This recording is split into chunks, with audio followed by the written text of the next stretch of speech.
살을 빼는 것도 잘 안 되지만 살을 찌는 것도 자기 마음대로 안 되잖아요. 그러니까 그거를 막 살을 찌우겠다 그런 것보다는 뭐 골고루 식사를 하시고 그러는 게 당연히 중요할 것 같고요.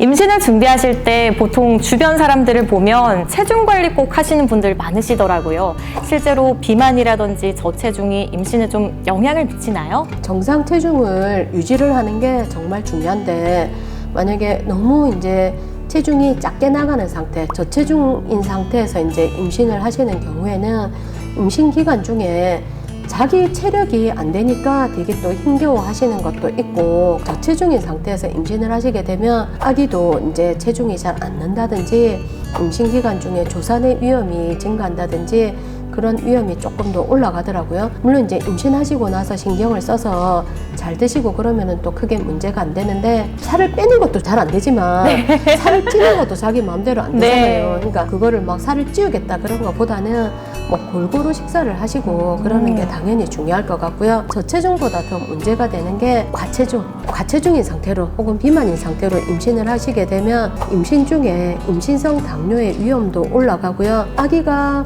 거대한 혹은 이제 체중이 좀 많이 나가는 아기가 될 확률이 더 높고 임신 중독의 확률도 더 올라가더라고요. 살이 마음대로 빠지는 건 아니지만 임신 준비하기 적어도 한 3개월 전에는 탄수화물 섭취를 좀 많이 줄이고 어느 정도 뭐 한 5%라도 내가 평소 체중이 한 5%라도 약간 줄인 상태에서 임신을 하시는 게 좋겠습니다. 표준 체중인 사람들은 임신 중에 한 11에서 한 13kg 정도, 그 정도 쪄도 괜찮은데 산모의 키에 따라서 다 다르겠지만 60kg 이상 나가는 상태에서 임신이 되었다 그러면 한 8kg 정도 찌는 게 적당하고요. 8kg요? 네. 그 다음에 내가 70kg 이상인 상태에서 임신이 되었다 그러면 67kg, 그 다음에 80kg 이상인 상태에서 임신이 되었다 그러면 한 5, 6kg 정도만 찌는 게 적당한데 그게 참 쉽지는 않습니다. 그런 관리를 잘 하시는 분들도 있지만 내가 한 80kg 정도인 상태에서 임신이 되었는데 한 20kg까지 막 찌는 분들도 있거든요.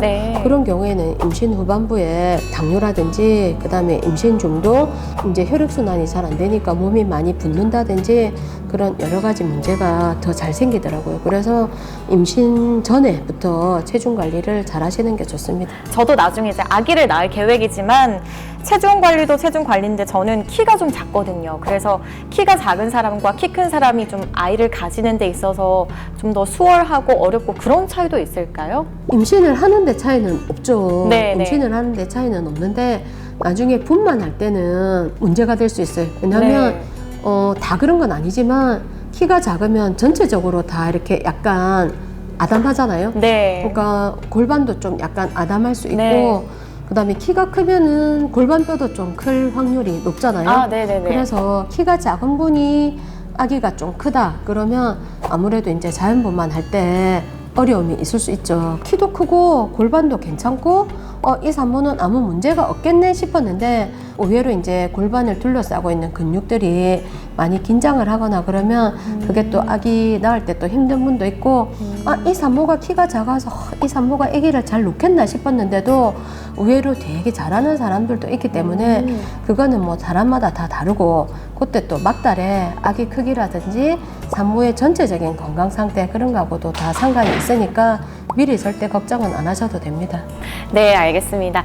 저처럼 키가 아담하신 우리 요정분들도 아기를 건강하게 낳을 수 있다고 하니까요. 걱정 노노노!